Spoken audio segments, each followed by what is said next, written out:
পিউস কিচেনে স্বাগতম বন্ধুরা। আজকে সামান্য উপকরণ দিয়ে 10 মিনিটের মধ্যে থাই স্যুপ তৈরি করব। সন্ধ্যাবেলায় বাচ্চাদের পড়ার টেবিলে বসিয়ে দিয়ে চলে এলাম কিচেনে। চুলায় কড়াই বসিয়ে দিয়ে স্যুপের বাটি 4 বাটি জল দিয়ে দিলাম।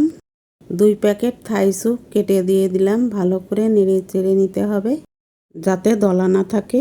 10-12টা চিংড়ি মাঝারি সাইজের কুচি কুচি করে কেটে দিয়ে দিয়েছি। দিয়ে দিলাম থাই পাতা। এখন একটা বাটিতে 2টা ডিম ভেঙে লবণ দিয়ে ভালো করে ফেটিয়ে নিতে হবে।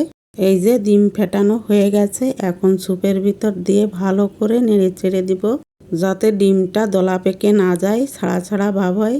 এই যে দেখতেই পারছেন, এই যে স্যুপ রান্না রেডি। এখন বাটিতে ঢেলে পরিবেশন করব। স্যুপটা দেখতে একদম রেস্টুরেন্টের মতো হয়েছে।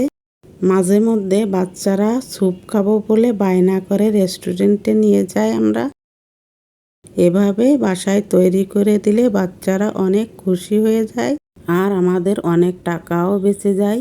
রেসিপিটা ভালো লাগলে টাইমলাইনে শেয়ার করে রেখে দিতে পারেন।